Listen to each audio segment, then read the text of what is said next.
Bhagyalakshmi serial today episode என்ன மாதிரியான twist இருக்க போகுதுன்னு பார்க்கலாம். கோபி போயிட்டு நேராக ராதிகா கிட்ட போயிட்டு, ராதிகா எதுக்காக இப்படிப்பட்ட முடிவு எடுத்திருக்க, என்னாச்சு ராதிகா, ஏன் ராதிகா இப்படி பண்ணுன்னு சொல்லிட்டு கேட்குறாங்க.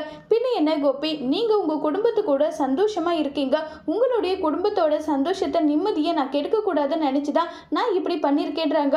உடனே கோபி, இங்கே பாரு ராதிகா, அப்படியெல்லாம் எதுவும் கிடையாது, நான் என்ன சொல்கிறேன்றதை புரிஞ்சுக்கோன்னு சொல்லிட்டு கோபி என்ன சொல்ல வந்தாலும் அதை ராதிகா புரிஞ்சுக்கிற ஒரு நிலையிலே இல்லை. அவங்க பயங்கர கோபத்திலேயே இருக்காங்க. கோபி சொல்லிட்டு இருக்காங்க. அப்ப கூட ராதிகா கேட்கறதில்ல. இன்னொரு பக்கம் ஈஸ்வரி பாக்கி கிட்ட கண்டபடி சண்டை போட்டுட்டு இருக்காங்க. எதுக்காக நீ இப்படி பண்ண, ஏன் ஈஸ்வரி இப்படி பண்ண நல்லா சொல்லிட்டு கேட்குறாங்க.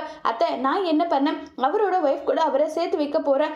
நான் எப்படியாவது கோபியையும் உன்னையும் சேர்த்து வைக்கணும்னு பிளான் போட்டுட்டு இருந்தேன். நீ என்ன இப்படி பண்ணிட்டு இருக்கன்னு சொன்னதும் பாக்கியாவுக்கு பயங்கரமா கோபம் வருது. என்னத்தை நினைச்சிட்டு இருக்கீங்க, நான் அவரை கேர் பண்ணி பார்த்துக்கிறேன்னா அதுக்கு காரணம் வேற. அவர் எனக்கு செஞ்ச நம்பிக்கை துரோகத்தை எதுவுமே நான் மறக்கல. அப்படி இருக்கும்போது அவர் கூட நான் சேர்ந்து வாழ்றது நடக்காத காரியம். நீங்க என்ன நினைச்சிட்டீங்க, என்னை பார்த்து அவ்வளோ கீழ்த்தரமா நினைச்சிட்டீங்களான்னு சொல்றாங்க. இனியா இல்லை, நான் இப்பவே போயிட்டு டேடி கூட்டிட்டு வரேன்.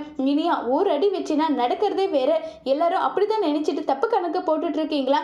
எக்காரணத்து கொண்டு இனி அவர் கூட சேர்ந்து வாழணுன்ற எண்ணம் எனக்கு எப்பவுமே வராதுன்னு சொல்லி பயங்கர கோபமா பேசிட்டு இருக்காங்க.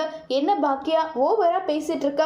நான் ஓவரெல்லாம் ஒன்றும் பேசலத்த, நீங்க நடந்துக்கிறதா ஓவரா இருக்கு. அவரோட ஒய்ஃப் கூட அவர் சேர்ந்து சந்தோஷமா வாழட்டும், நான் அதை தடுக்க மாட்டேன். அதே மாதிரி என்னுடைய விஷயத்திலையும் நீங்க தலையிடாம இருக்கிறது தான் எல்லாத்துக்குமே நல்லதுன்னு சொல்லிட்டு பயங்கர கோவப்பட்டு பேசிட்டு இருக்காங்க பாக்கியம். இதை கேட்டு ரொம்பவே பயங்கர வருத்தப்பட்டு இருக்காங்க ஈஸ்வரி.